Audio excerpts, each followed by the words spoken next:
Pittsburgh getting set to take the field. And with this deficit, you can't have too many more drives like the last drive where you had to punt it away. You know what I would tell my offense right here? The punter doesn't exist, guys. He doesn't even exist. He's not a team anymore. I just cut him, all right? So you've got to go out and create some offense for us here and give us some points.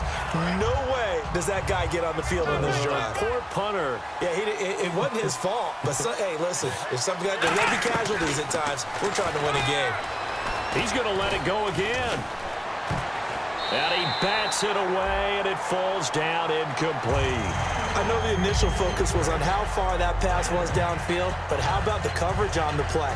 Able to stay with him, get his hands where the receiver's hands were going to try and catch the ball, tips it up in the air, and knocks it away.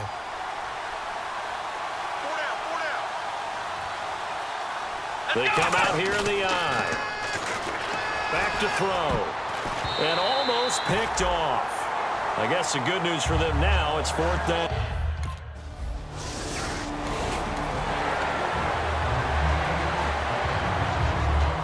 The Steelers offense now, they head back onto the field. And down on the scoreboard, certainly needing to avoid what happened on the last drive, punting the football.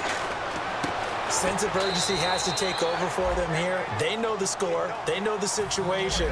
And by the way, the punter no longer exists for their offense. That's how they have to treat this drive. They need points. Big time. Now on 1st down, he'll drop to throw it. Going for it all. And he knocks the ball away, and it falls incomplete. Sure, that pass was incomplete as they made an attempt to get a big one downfield. But that's okay because the second part of that is if you don't get the completion, at least you've told the defense you're trying to stretch them out a little bit, and they may have to change accordingly. Bryant with a catch right side. Now hold everything here. We're going to get a timeout by the offense. It's just their first, so they'll have 2 remaining here before we get to halftime. And the Vikings with an extra defender in the secondary on 3rd. Playing coverage here. And he's in. Touchdown, Steelers. Their dangerous wide receiver.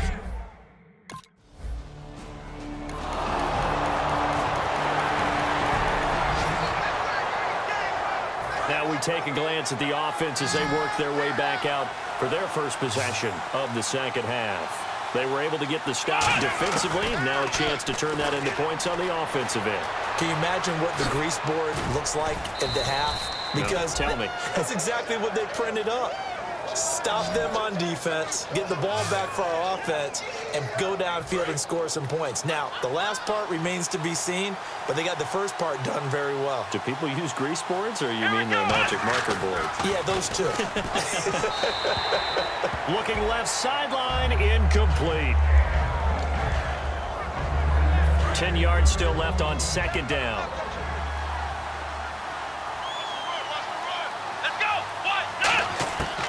Now they'll throw here out of the gun. He's going to sling this deep downfield. And he's unable to grab it. Thought he might have had position, couldn't hold on. 3rd down.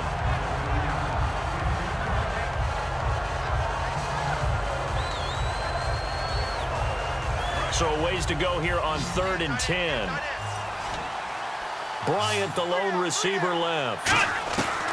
On 3rd down, he'll drop to throw. Steps away to his left. He can run for it, and he will. And he's got the first down yardage as he takes it down to the 49. 17 yards on the pickup there. The drive will continue. It's a 1st down. And now they're in the hurry-up. Looking to throw. And no escaping this time as he'll go down. They got him for a sack. Eli Harold in there to get him for his 2nd sack of the night.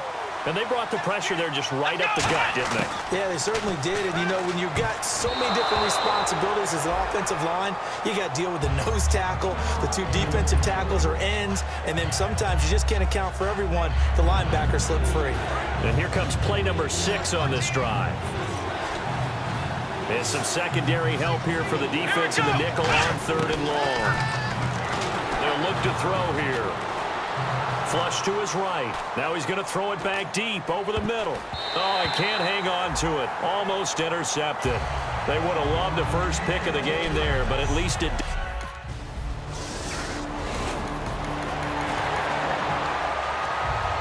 And Pittsburgh getting set to take the field. And last time out, they had to punt the football away. Anything positive possibly to take from that? There always is when you're punting the football away. It doesn't sound like it because you're giving it up, but you've avoided a mistake. At least you didn't turn it over. You didn't turn it over, right? You're giving your defense a chance because you're punting the ball away, and they're set to go on the field as opposed to sudden change after a turnover, and wow, now you got to go out there and stop people. So, yeah, there's always something positive to be gained from it. And his throw's going to be incomplete. 10 yards to go on third.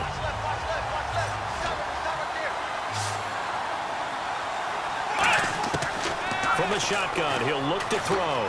He may try and run for this. And he's taken down at the 43, but not before picking up the first. A good gain of 14 there, and it moves the chains. And they're going to speed things up here. They'll look to throw now on first down. Eluding the pressure right. A hit as he throws there, incomplete.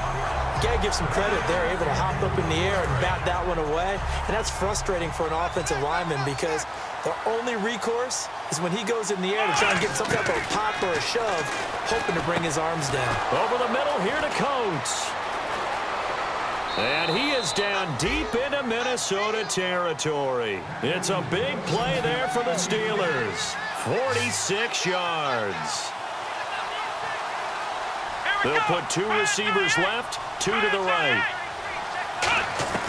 They'll look to throw here on first down. Buying time to his left. And he couldn't quite get there. Tackled down at the 1. It's a 10-yard gain there, and it sets him up now first and goal. And now it looks like they're going to be in the hurry-up. They'll set up to throw. Being chased out left. And his throw is incomplete. Back now at beautiful new U.S. Bank Stadium. It's been a very hotly contested game to this point. Just a field goal separating these two teams as we get set for the fourth quarter. Out of the gun, they'll look to throw. Dance, and the Steelers are in for the touchdown. That was not...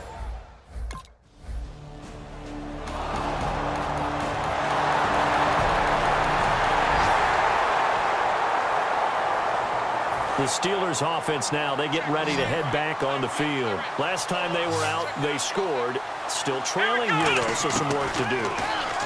But it's okay in terms of mindset. Because they scored the last time, they're not quite as worried about being down on the scoreboard because now their confidence is a little bit higher.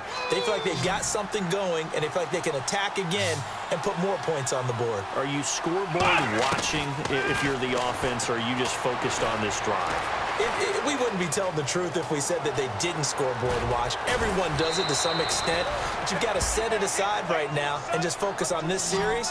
That'll take care of the scoreboard if they punch it into the end zone. Partner, it's often that man coverage is easier for a quarterback to run against. You get your receivers going downfield. Those guys are staying with him, and oftentimes they have their back to the quarterback, which opens up a lot of space and room, and they don't even know that he's taken off with it. What a big-time pickup on that play. It'll be a gain of 8 yards, and that'll make this a second down. And they're going to hurry back to the line now. Now a shotgun snap as they'll look to throw. Forced out to his left. And they do get him down, but he's inside the 5 all the way to the 3. And a nice gain of 21 yards. So after that big play, let's see if they can catch their defense maybe on their heels. Now, those are the ones that hurt defensively. You do everything right. Excellent pressure, good coverage downfield, and then he slips out the back door and turns it into a nice gain. Here comes the D swarming to the line.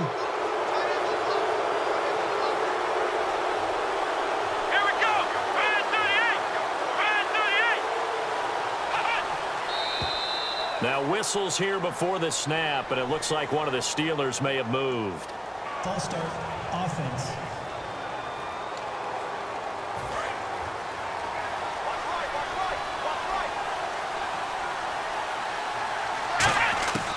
Now they'll switch it up here and look to throw. Steps away to his left. Sideline throw, it's complete.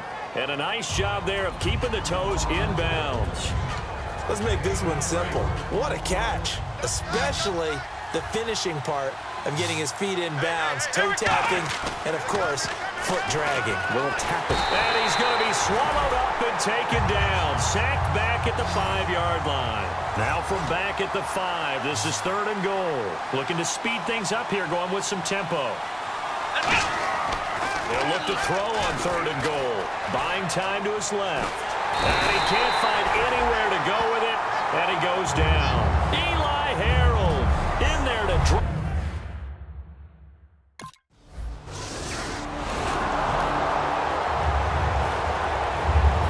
Pittsburgh getting set to take the field. And last time they got 3 points, but it was a chip shot field goal. And when you go to the sideline after a chip shot field goal, maybe the offense not too happy. It's a balancing act, isn't it? Because you're exactly right. They're none too pleased that they didn't punch it in for 6 points. But they also have to remember they did put points on the board. 3 points is 3 points. And in this league, you take points when you can get them. Not easily done. On 2nd down, it's Bell. And he will be stopped here for no gain, and that is going to take us to the 2-minute warning. So the Steelers with the football as we get you reset. And let's see what they've come up with offensively after having time to talk it over. They'll set up a throw. And he finds a man with a crossing route. And he picks up the first as he's able to take it down to the 7-yard line.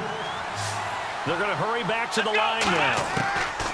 Now they'll throw here out of the gun. Being chased out left. Call it a 1-yard gain on the play, and that'll make it 2nd and goal.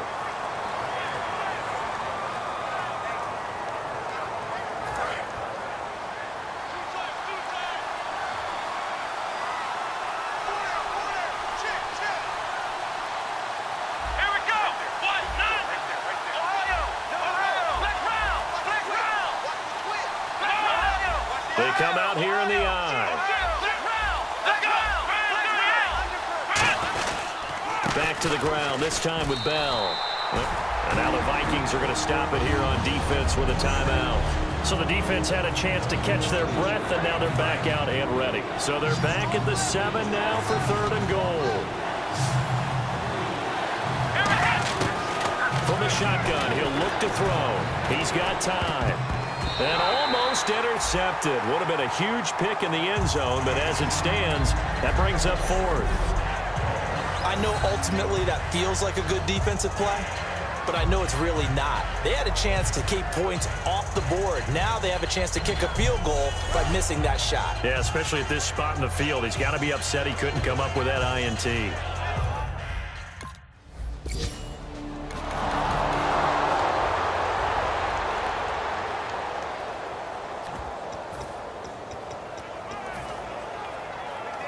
Now the Steelers offense gets ready to get back onto the field. They have the 3-point lead. Defense did their job. Now, late game, although it looks good. And he's across for the touchdown. And in the final minute, that should just about seal it. And that touchdown should make you feel comfortable. But do you really feel like it's totally over yet? Not.